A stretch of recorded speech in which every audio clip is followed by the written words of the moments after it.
Hey guys, welcome back to my channel being explorer.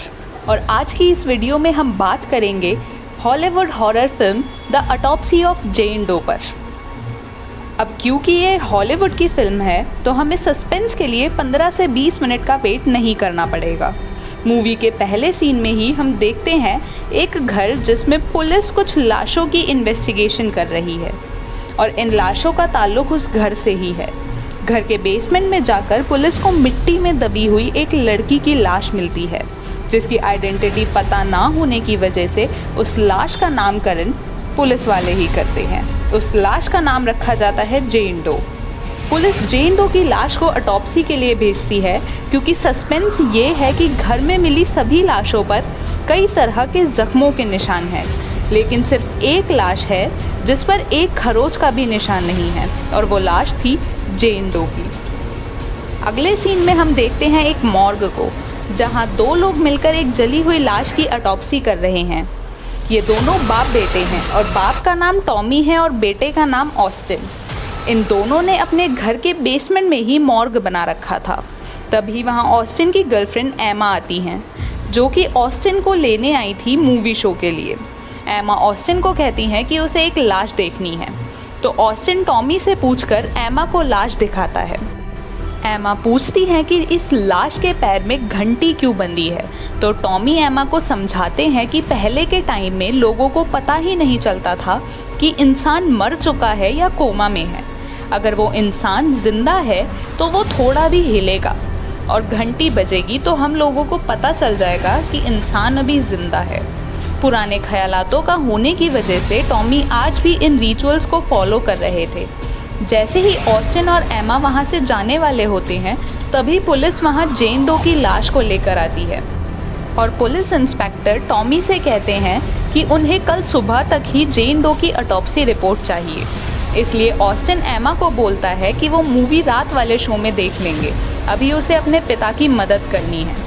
अगले scene में हम देखते हैं टॉमी और ऑस्टिन जेन डो की ऑटोप्सी स्टार्ट कर चुके हैं और वो काफ़ी कंफ्यूज हैं क्योंकि जेन डो की बॉडी पर किसी टाइप की फिजिकल वायलेंस के कोई निशान नहीं थे, लेकिन उसकी कलाई और टखने की हड्डियां पूरी तरह से टूटी हुई थी।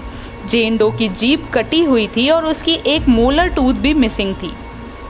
इस सब के अलावा टॉमी जब जेन डो के शरीर को चीरते हैं तो उसके लंग्स बुरी तरह से जले हुए थे, जैसे उसका कोई 3rd डिग्री बर्न हुआ हो, और बाहर से शरीर पर एक खरोच भी नहीं थी, लेकिन अंदर से उसके शरीर में कई जख्म थे, जैसे किसी ने उसको अंदर से चोट पहुंचाई हो। इसके अलावा जेन डो की लाश को देखकर लगता था कि उसकी मौत हाल ही में हुई हो, लेकिन उसकी आंखें क्लाउडी हो गई थी, जिससे पता चलता है कि जेन डो की मौत कई महीनों या सालों पहले ही हो चुकी है।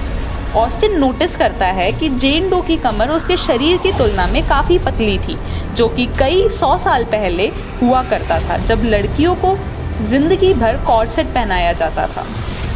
आगे की ऑटोप्सी में टॉमी को लाश में एक जिम्सन वीड प्लांट मिला, जिससे इंसान की बॉडी पैरालाइज हो जाती है। इस प्लांट को नॉर्थ ईस्ट में पाया जाता है। ऑटोप्सी के दौरान कई अजीब चीज़ें शुरू हो गई थी।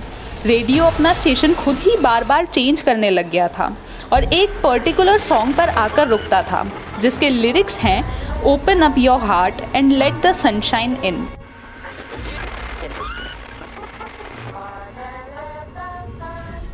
इसके अलावा ऑस्टिन को महसूस होता है कि हॉल में खड़े होकर कोई उन्हें देख रहा है।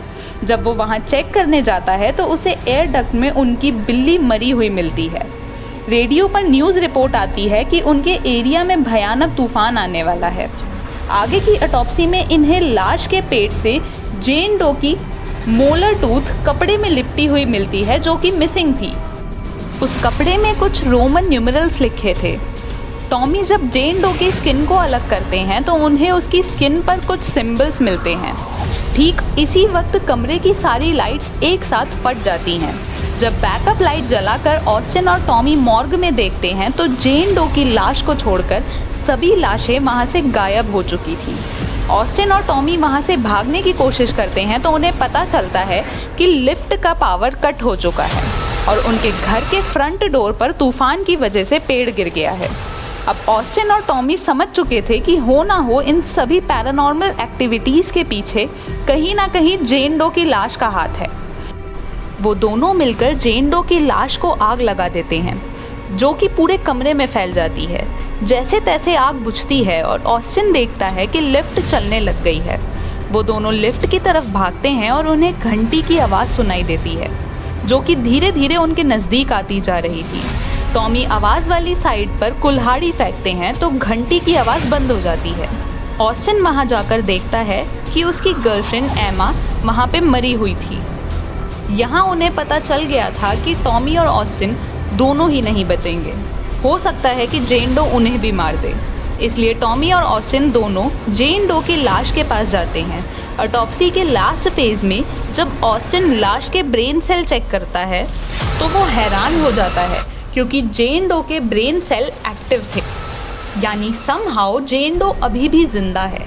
जेन डो के पेट से मिले कपड़े को एग्जामिन करने पर उन्हें लेविटिकस 20:27 का रेफरेंस मिलता है, जो चैप्टर बाइबल में विचेस को कंडेम करने के बारे में है। ये घटनाएं सैलम में हुई थी, जहां महिलाओं पर चुड़ैल होने का इल्ज़ाम लगाकर उन्हें प्रताड़ित किया जा रहा था। सैलम विच ट्रायल पर मैंने एक वीडियो ऑलरेडी बनाई है, तो आप उस वीडियो को ज़रूर देखें। जेन डो की कहानी में जब टॉमी को पता चल जाता है कि जेन डो भी बेकसूर होते हुए उसी टॉर्चर का शिकार हुई थी और अब वो मरने के बाद सच में विच बन गई है और अब वो उन्हें और उनके बेटे को दोनों को मार डालेगी, तो टॉमी जेन डो की लाश के कान में बोलते हैं कि तुम मुझे मार दो लेकिन मेरे बेटे ऑस्टिन को जाने दो। उनके ऐसा कहते ही टॉमी के शरीर पर अपने आप ही वो सभी जख्म आने लगते हैं जो जेन डो की लाश पर थे। टॉमी के हाथ और टखने की हड्डियां टूटने लगती हैं। उनके लंग्स अपने आप जलने लगते हैं। टॉमी ऑस्टिन को उन्हें मारने के लिए बोलते हैं।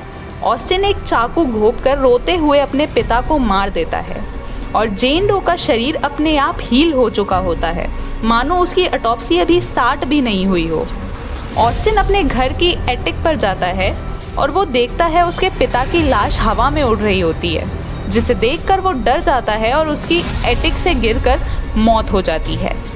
अगले दिन पुलिस वहाँ ऑटोप्सी रिपोर्ट लेने आती है तो उनके सामने एक बार फिर वही मंजर होता है जो हमने मूवी के स्टार्टिंग में देखा था। अब हम व्यूअर्स देखते हैं कि पुलिस जेन डो की लाश को ऑटोप्सी के लिए कहीं और भेजती है। मूवी के आखिरी सीन में हम जेन डो के पैर को हिलते हुए देखते हैं और मूवी खत्म हो जाती है। सो गाइज, अगर आपको ये मूवी एक्सप्लेनेशन पसंद आई हो तो वीडियो को लाइक और शेयर करें और हमारे चैनल बीइंग एक्सप्लोरर को सब्सक्राइब ज़रूर कर लें। Thank you.